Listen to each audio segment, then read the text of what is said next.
Hey guys, Ellie here, and we're back for another garden tour. Sadly, we are a week late, but unfortunately, I've been down with the flu, and unfortunately, we had some family drama, and we've actually been out of the province for about a week. So now that we're back, I'm going to give you an accurate view of what my garden looks like since we haven't been here for a week. So starting off where we normally do, we're in the first corner of the little garden here as you come through the entrance. This container over here contains our potatoes, and we will be harvesting those shortly, so hopefully I'll take you along on that. Over here we have our wheelbarrow, and it is still growing strawberries, and our garlic chives have come back beautifully, and they'll be trimmed and used. When I say used, I mean dehydrated, so that we have some garlic chive powder on the shelf this coming winter. Unfortunately, this is the condition of my golden zucchini.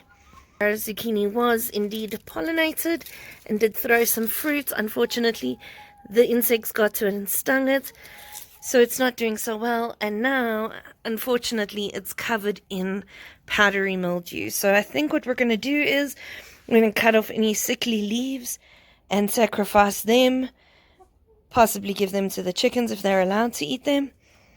And we're going to give it a shot and see if it can continue to bear some fruit. Here on the roadside, not everything made it, sadly. We lost one of our purple alyssums. Our parsley is still going, and this one is surviving, fortunately. But we are down one, so this will be repotted shortly, in the hope of putting something in there that maybe will be more successful. The roses are still doing fine. They need a bit of deadheading, but apart from that, they're still looking pretty good. Over here on the seedling table, or the potting bench, we do have a few things happening, but not everything germinated. So sadly, we got no sweet peas of any variety that came up. We also didn't have any calendula luck, but we did have some luck on the pea front. So we've got green feast peas, we've got telephone poles, and a couple of our sugar snap peas came up. They're not doing the greatest, but we're going to give them a little bit of time and see if they amount to anything. As far as our brassicas tray goes, we did manage to get some scarlet kale. The scarlet kale is starting to show a few signs of color. We did manage to get a cauliflower that came up, and we did get a few broccoli plants, which is always good because Duncan does quite enjoy some broccoli. We did get a Brussels sprout that came up, and sadly none of our cabbages made it. Oh well, we'll try again. That's part of the fun of gardening. We have got this absolute carpet of marigolds going here. I do need to come through and deadhead them, which is essentially just pulling off the spent flowers of the plant, because with a marigold, this is actually where their seeds are. So if you just roll this in your hand, it'll release its seeds.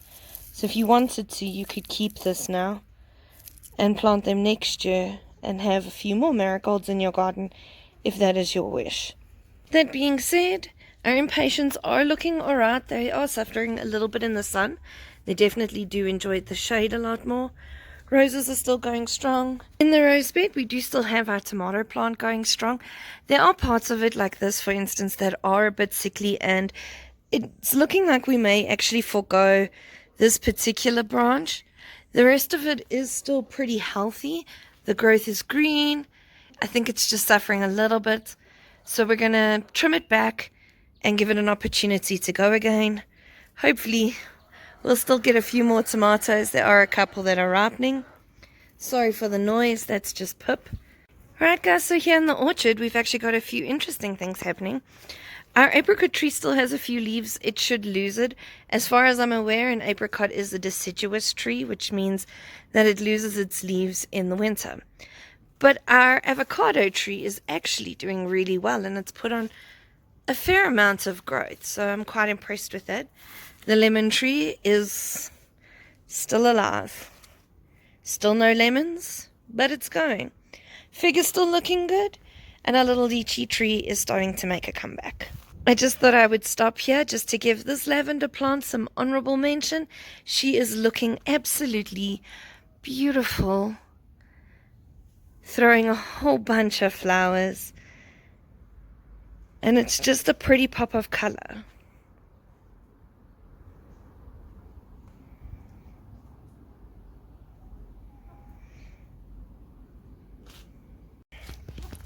We're now in the lawn garden, and I'm happy to report that fortunately I was just impatient. Our elephant garlic has indeed sprouted. All 8 of the garlics that we've planted have come up, and they are filling out beautifully. And along here we've got some Brussels sprouts and some more garlic. Our Brussels sprouts are going through a little bit. As you can see, we've got some leaf curl, and that's generally a good indicator of aphids. So let's see if we can see. Yeah, as you can see over here, we do have a little bit of an aphid issue. The leaves are curling. They're definitely in there, trying to make their best go of it. But that'll be sorted. I will come through and spray these with some neem oil, and hopefully that'll address our aphid issue. We still have more of this Egyptian pink garlic coming up, and over here this patch looks a little worse for wear, but it's actually the nature of the plant. As you can see, our black beans have indeed developed beans, but now the pods, if you look at this one, it's starting to dry out slightly, and this one over here, you can hear, is drying out.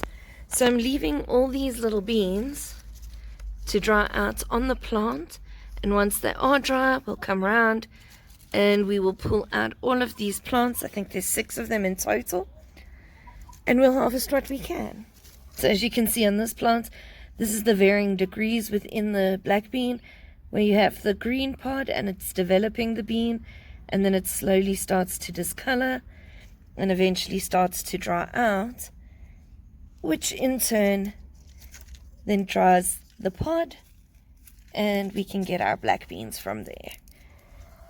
And this is essentially what that looks like. And when you crack them open, such a satisfying sound. You'll find the beans on the inside, and we will keep these beans, and they were actually grown from beans that we had previously grown, so 2nd generation seed. Very cool. And lastly, not to forget, our white elephant toes garlic is growing here in and amongst the beans and the marigolds that we've got going here. These marigolds, I am going to come around like the others in the rose bed and just deadhead them. Anything I pull off, I'm just going to give to the chickens. They quite enjoy the little snack.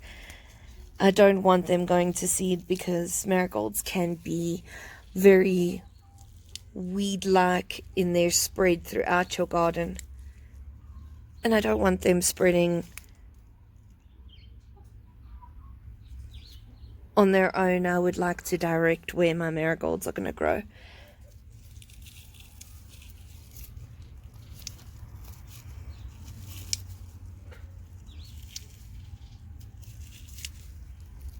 Well, here we are, guys, on the other side of the line garden, and things are looking a little bit different without Jack's giant bean. So let's take a look at what we've got going on in ground. Over on this side, we have our parsley that is filled out, both of them. They're looking good. And we've got our 6 broccoli plants in the ground. Unfortunately, this one over here and that one over there don't seem to be doing as well as the others. As you can see, there's a very big size difference here. But I am aware that there is a pipe that runs under the ground over here. So it could be interfering with the root system of that particular one. And I'm not sure why this guy is not doing its best. I have a feeling it's probably aphids, but once we spray, maybe then we'll have a little bit more luck. Then over here we actually planted radishes. I went crazy and just sprinkled them in. And as you can see, 1 or 2 of them have come up, but nothing major. It is ultimately just to be used as a ground cover, so hopefully they will fill in slightly, but if they don't, it's not an absolute train smash. Over on this side, we've just got our marigolds coming in, as well as our other lavender plant and our echinacea. I've planted nothing new in this space. Down here in this section of the garden, I'd actually planted 2 rows of carrots. Unfortunately, only one came up, and as I suspected, we do have a termite issue, so we are going to have to address that. Our turnips are looking good, and we've got a couple of beetroots that are coming up, and in this little gap between the broccoli and the beetroots, I actually planted a row of purple kohlrabi. We actually have 1 or 2 purple kohlrabis coming up. And though it's hard to see, I am still very excited about this germination. So here's to hoping we get a couple of those. On this side of the garden, I transplanted our mustard greens, and as you can see, they have settled in nicely. And there's even a difference in color between the old foliage and the new foliage. So they're definitely more content in the ground than what they were in that little container.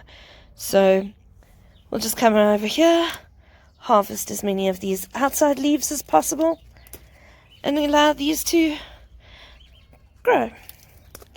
Last time we were here in the garden, we actually planted some carrots, and just like that, even with us being away and being slightly neglected, they have in fact sprouted. So I'm looking forward to seeing what we get from that.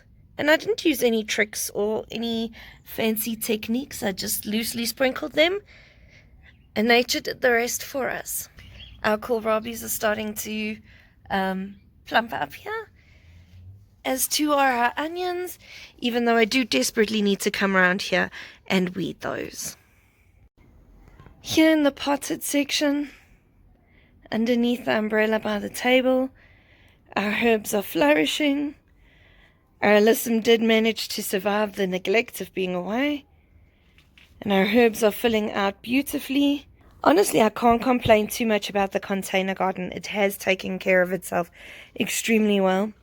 Unfortunately, the zucchini plant has been hit by the powdery mildew as well, so these leaves are going to have to come off. I may actually have to sacrifice this plant. It's not something I want to do, because we even have a little zucchini growing here. So maybe we'll get a harvest before the mold takes over. But we'll probably go through and do a neem spray on the leaves to address this issue. Here we've got our parsley that's coming up, as well as our chamomile that's coming up in between. There are some other weeds in there, but for now, it's really hard to differentiate which is which, but I'll come through and neaten that up another time. Our calendulas have settled in, and our chicken fodder lettuce is actually going to seed. So once this goes to seed and the flowers are finished, we'll save these lettuce seeds and replant them. Our Tabasco has made a nice little comeback, and the green peppers that we left on have now turned red, so we'll come through and harvest those shortly. Our spring onions are looking phenomenal, and they are such a blessing in the kitchen. It's amazing what a difference fresh herbs can make to your home-cooked meals. Hey guys, so as you can see, a lot has changed in the garden, but not much has changed at all. And that's partly because I have really amazing parents. While we were unable to be here, they stepped in and they came and they fed our chickens, and they watered my plants, and they took care of my garden. And my mom went one step further. Let me show you. So not only did my mom take care of my amazing garden, she actually planted some seedlings extra and gave me a few to top up where I lacked. And she gave me some peas that she started growing, as well as some kale plants here. And these two, with their little sticks in them, I have been told are purple broccoli. So that should be an interesting one for us to grow and see what it develops into. Just thought I would stop and show you something lovely. A beautiful fairy that Duncan's mother has made. She's very artistic and creative, and we're very grateful for the pretty little things that she contributes. Just one more quick garden update before we head out. Unfortunately, Though she talks a lot, Pip still has not started laying eggs yet, and we don't know why. So, cross fingers and hold thumbs for us that soon she starts to lay. Hey guys, Ellie here, and I just wanted to say thanks for hanging out with me on today's garden tour. I hope you enjoyed yourself. I thoroughly enjoyed myself showing you what's going on in our garden, even though it's been slightly neglected. Hope you're having a fantastic weekend. Don't forget to like and subscribe, and if you wouldn't mind, sharing it across your social media platform. Have a fantastic weekend, guys. Bye.